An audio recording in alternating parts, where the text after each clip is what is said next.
The county fairgrounds were alive with noise, the kind that carried the smell of popcorn and dust, mixed with the laughter of neighbors who all knew one another's stories. Jack Dawson leaned against the wooden post of the auction ring, boots polished, hat tipped just enough to hide the smirk playing at the corner of his mouth. He was the kind of man everyone noticed, wealthy, proud, the owner of the largest ranch in 3 counties.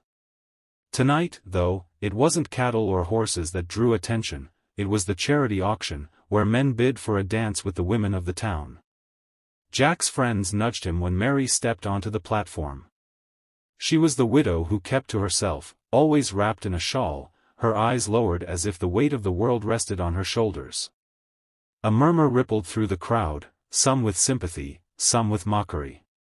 Jack's friends chuckled and whispered, daring him to put his money where his swagger was. "Bet you won't," one of them sneered, their words like sparks catching kindling.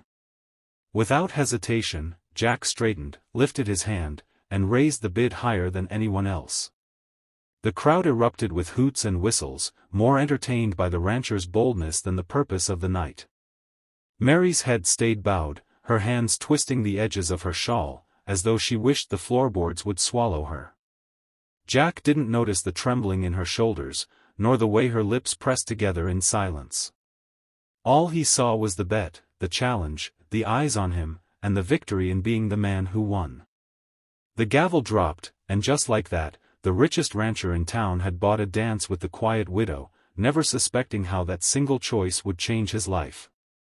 The music began with the soft strum of a fiddle, and lanterns swung gently in the night breeze above the wooden floor where couples moved in slow circles. Jack led Mary out, his boots tapping in rhythm more out of habit than care. At first, his grip was loose, his steps careless, the dance nothing more than a way to prove a point to the men snickering on the sidelines. He could hear their laughter, feel their eyes on him, and for a moment, he played into it, dipping his hat, giving her a half-smile that wasn't meant for her at all. But then something shifted. Mary's hand in his was small, but steady, guiding him with a quiet strength that surprised him. Her eyes lifted, just for a second, and he caught a glimpse of something he hadn't expected, grace, calm, a dignity untouched by the whispers of the crowd. Jack faltered, not because his boots missed a beat, but because he suddenly felt the weight of what he was doing. He noticed the tremor in her fingers, not of weakness but of exhaustion, as though life had asked too much of her and she had given it anyway. The laughter from the sidelines grew faint, like a sound carried off by the wind, and for the first time that evening, Jack stopped thinking about the bet. He matched her steps, slower, more deliberate, as though the dance itself had turned into something sacred. The crowd still watched, but he no longer cared. What mattered was the woman before him, moving with grace that defied her sorrow, and the realization that she deserved far more than to be the object of a joke. For the first time in years, Jack felt humbled, though he could not yet explain why. When the last note of the fiddle faded, the crowd clapped politely, though some chuckled under their breath, waiting for Jack to return to his friends and collect on his bet. He offered Mary his arm, guiding her toward the edge of the dance floor, meaning only to see her safely to her seat. But as they stepped into the shadows beyond the lantern glow, Mary's hand slipped from his, and she paused. With a deep breath that seemed to gather all the courage in her, she reached up and pulled away the dark wig that had framed her face all evening. Jack froze where he stood. Underneath, her scalp was bare, smooth beneath the light. The noise of the fair faded into silence as he stared. Mary's voice trembled but did not break as she whispered, "I'm sick, Jack. Been fighting it for 2 years now. The wig helps folks look at me without pity, but it doesn't pay the doctor bills or keep the farm going. I promised my husband before he passed I'd do whatever it took to hold on to our land. So I work, I fight, and I keep showing up." Her eyes lifted to his, steady despite the tears threatening to fall. "I know tonight was just a game to you. But for me, it's survival." The word struck him harder than any insult ever could. Shame rose hot in his chest, burning away the pride he had carried all evening.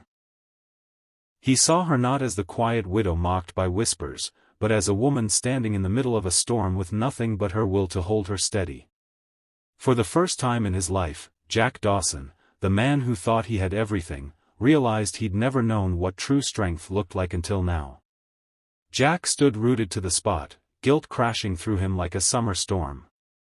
The laughter of his friends, the teasing smirks, the pride of winning a foolish bet, all of it felt small and ugly now.